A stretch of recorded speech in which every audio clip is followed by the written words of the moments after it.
रायगड जिल्हा परिषद उच्च प्राथमिक शाळा बेडगाव तालुका कर्जत जिल्हा रायगड विकसित भारत अंतर्गत आम्ही इयत्ता 8वी मधील मुलांनी नैसर्गिक वस्तूपासून पत्रावळ्या तयार केल्या आहेत।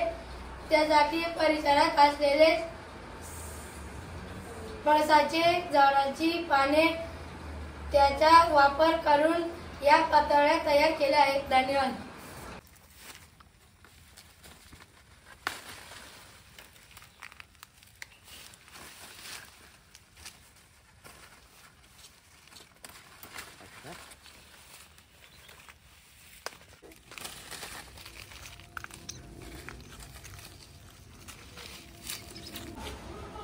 रायगड जिल्हा परिषद उच्च प्राथमिक शाळा बेडगाव केंद्र शेलू तालुका कर्जत जिल्हा रायगड। तर आम्ही विकसित भारत अंतर्गत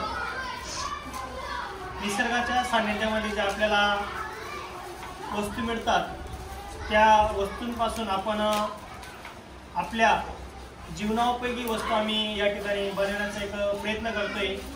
तुम्ही पाहू शकता या ठिकाणी रायगड जिल्हा परिषद शाळेच्या विद्यार्थी आणि विद्यार्थिनी यांनी या विकसित भारत अंतर्गत हे आपण पाहतो हे पळसाचं झाड आहे। पळसाच्या झाडाचे हे पान आहे। या पळसाच्या झाडाच्या पानापासून ते छान प्रकारे इथं पत्रावळ्या या ठिकाणी बनवणार आहेत आणि यासाठी लागणारं साहित्य म्हणजे हे आपण या ठिकाणी विद्यार्थ्यांनी पळसाच्या झाडाचे पानं आणले आणि अशा आपण झाडांच्याच वस्तू म्हणजे काठ्या बारीक बारीक अशा या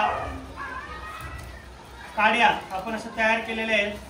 या काड्यांपासून हे पानं एकमेकांमध्ये असे गुंतवून त्यापासून आपण छान प्रकारे पत्रावळ्या आपण या ठिकाणी विद्यार्थी आणि विद्यार्थिनी बनवत आहेत। तर आपण पाहू शकता अशा प्रकारे हे विद्यार्थी इथं पत्रावळ्या बनवत आहेत आणि ह्या पत्रावळ्यांचा उपयोग आपण आपल्या दैनंदिन जीवनामध्ये जेवणासाठी आपण याचा उपयोग निश्चितच आपण करू शकतो।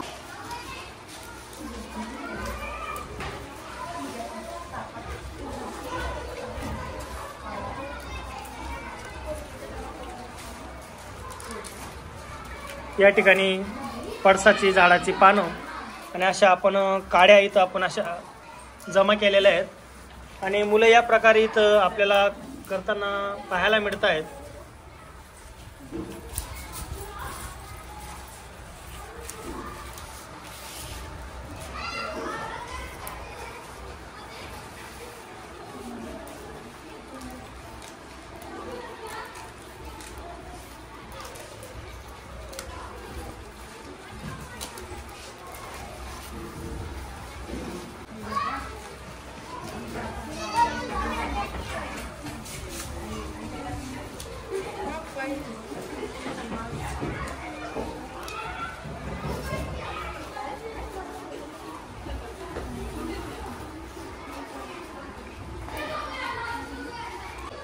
तर अशा प्रकारे विद्यार्थ्यांनी येथे पळसाच्या झाडाच्या पानापासून अशा पत्रावळ्याला बनवल्या आहेत आणि इथं पाहू शकतो।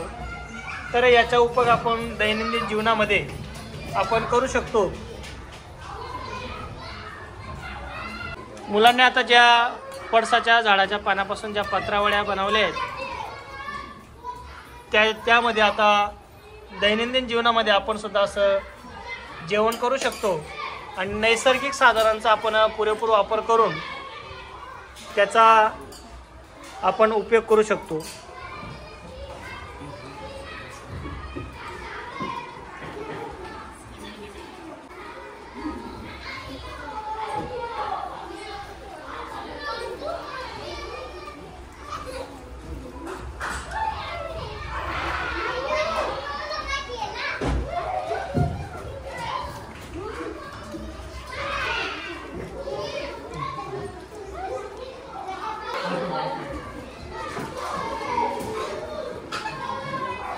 तर विद्यार्थ्यांनी या ठिकाणी जे पळसाच्या झाडापासून त्याच्या पानापासून ज्या पत्रावळ्या बनवल्या होत्या त्याच्यापासून त्यांनी त्याच्यामध्ये जेवण केलं आणि त्या पत्रावळ्याची विल्हेवाट त्यांनी अशा प्रकारे ओला कचरा त्याच्यामध्ये त्यांनी त्याची विल्हेवाट केली जेणेकरून हे जमिनीमध्ये मातीमध्ये जे हे याचं विघटन होऊन ते मातीसाठी त्याचं जैविक घटक निर्माण होण्यासाठी याचं नक्कीच मदत होणार आहे. म्हणून विकसित भारत अंतर्गत आपण हे जा उपक्रम राबवला आहे, या उपक्रमामध्ये आपण निसर्गाच्या सान्निध्यामधूनच आपण जे वस्तू निर्माण केलेला आहे त्याचा उपयोग आपण दैनंदिन जीवनामध्ये अशा प्रकारे केला तर निश्चितच आपल्याला या नैसर्गिक साधनांचा पुरेपूर आपण याचा उपयोग करू शकतो.